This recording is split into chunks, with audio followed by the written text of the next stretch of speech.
And that's another thing. It's not about getting rid of sadness. Sadness is one of the human emotions that we're here to experience as humans. Think about the songs, think about the art, think about the music, think about the poetry that's written in a place of sorrow and sadness. It's not about running away from those emotions, it's about being present with them. What's up, my friends? Welcome back to the High Performance Method. I'm Sebastian Yepes, your certified high performance coach. And as always, thank you for being with me for the next 5 to 10 minutes. It is an honor, and I am grateful and I'm glad that you found yourself here, because my stand is to bring you support, to bring you an idea, bring you a practice, something that is going to support you in the next area of your life, moving to the next level of your life. Now, the conversation today is deep and it's heavy, and we got to talk about it because it's one that isn't normally spoken of, especially in our culture. And when it is spoken of from a context of sadness and a context of almost taboo, like don't talk about that. And the conversation for today is got motivated, inspired by this book right here, The Untethered Soul. One of the most powerful books that I have ever read. I read this probably about 6 years ago, and it is still by far one of those books that was just the turning point that started really that personal development journey for me, and it's never been the same.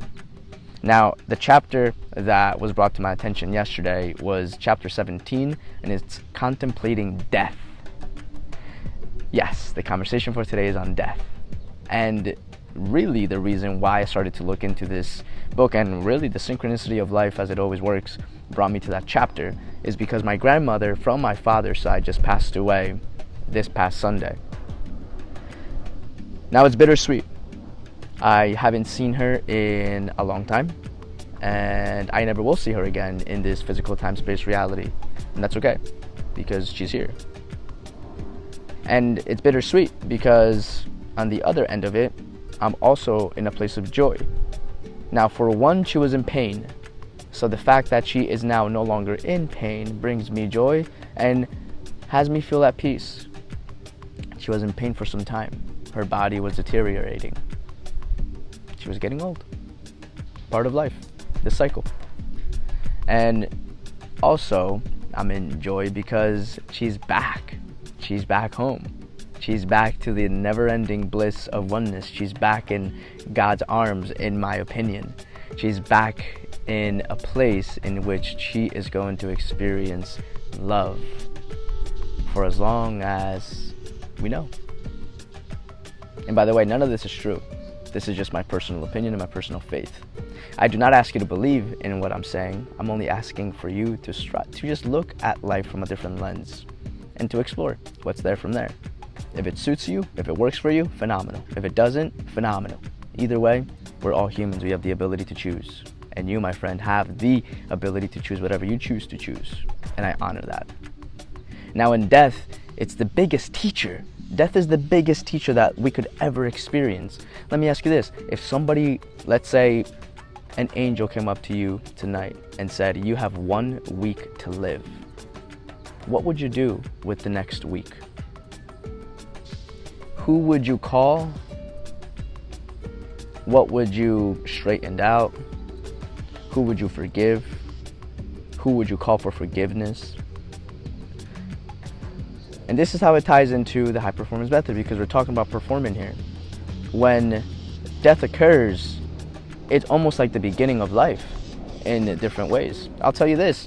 When my friend Sam passed away, back when I was probably 23 years old, when she passed away, it gave me new life.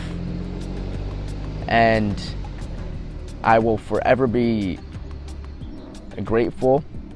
It'll be something that I will always look on as the gratitude for a new life. The sadness will always be there, for sure. Look, and that's another thing. It's not about getting rid of sadness. Sadness is one of the human emotions that we're here to experience as humans. Think about the songs, think about the art, think about the music, think about the poetry that's written in a place of sorrow and sadness. It's not about running away from those emotions, it's about being present with them. It's not about hiding them. It's not about using a substance to numb them. No, my friends, it's about feeling them full out with every single ounce in your body. That is why we're here to do, and that is why death is so powerful. Because within a second, just like that, we can all talk about how we're all the same. We can all talk about how when we pass away, none of this is going to be here. Death is that reminder. It's that teacher that puts the rich person and the homeless person in the same exact place. It puts the person living in a city and the person living in a forest in the same exact place. It puts the colored person and the white person in the same exact place. And it's not something that we have to believe in. Death is. It's inevitable, in fact. And the reason why it's so powerful to talk about this is because in the world of today, in our generation, at least in the Western culture, death is not spoken of enough. And I think that if we spoke about it more, it would start to have us reflect about life. It would have us think, what would we do differently if I were to die next week?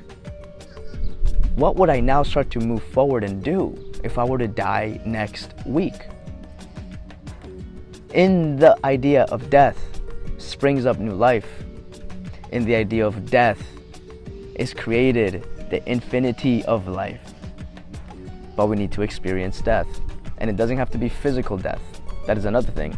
Death can be something that occurs, whether it's a personality, whether it's an idea. Death does not have to be a physical being passing away. Now, when somebody physically passes away, there is no going back for anybody. We can't do anything about that.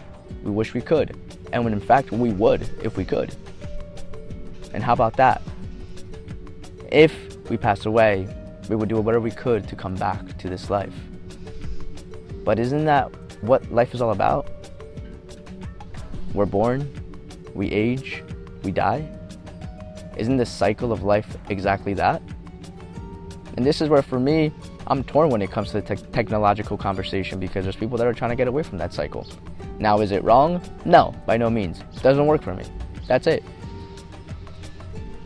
So as we're stepping into life now with this idea of death, the remembrance of death, the remembrance that to nothing is ever promised. When you're taking a breath in right now, then the very next moment it may easily die. It may easily never exhale. You've heard of people, kids, teenagers, adults, people that went to sleep and just never woke up, people that were healthy. It happens. Now, for us to be afraid of death, we can also start to look at us being afraid to live. And it is really quite unfortunate that usually when somebody hears the news of you have a month to live, a year to live, however long to live, it's sad that in those moments in time that person gets inspired to live life the way in which they've always wanted to. Now, it's not to say everybody does that. However, there's been plenty of examples where that happens. In fact, there's a couple of movies out there that are around this whole context, and they're quite beautiful. There's one out there in which, I can't remember the name of it, but the main character hears he's gonna pass away, and he creates a bucket list. And in that bucket list, he goes out and does everything because he's gonna die. Well, guess what? He doesn't die. And his new perspective of life, as you can imagine, totally shifted. So, we probably won't get those news. I mean, God willing, we won't get those news. And if we do, then it's the will of God. Again, my perspective, my truth, you don't have to buy that. So what if we were to live life as if tomorrow wasn't promised? Who would you call today? If you knew today was the last day of you being here on earth, who would you call and forgive? Who are you still holding a grudge on to, and for what? Who are you still angry at for something that happened years ago? Who is still angry at you for something that you did and never apologized about? If tomorrow didn't come, what is one thing that you today don't want to leave the way it is today? Think about that. What is the one stone you don't want to leave left unturned? Go turn it over. Go talk to that person. Reach out to that person. Ask for forgiveness. Forgive the person, whatever it may be, because death is right around the corner. And with death being right around the corner, also comes life. So it's the paradox of it. And it's really the gift, because we don't have to experience death to experience life. We do, however, need to choose life, and eventually we'll go through death. And when we do go through death, the question for yourself is, did I really live fully, or did I barely live? Because at the end of the day, there's only one person to choose that, and it's always us. If you feel pulled to, this book is phenomenal. Highly recommended. The Untethered Soul. It goes deep in many different areas of life. And the message here is go experience, be with death so you can experience life. Get present to death so you can live life. Only then will you actually live the life that you're looking to live. Otherwise, we'll get to the end of life and you'll ask, did I live? Wouldn't that be a tough question to ask ourselves at the end of our lives? Till next week, be well, take care. God bless.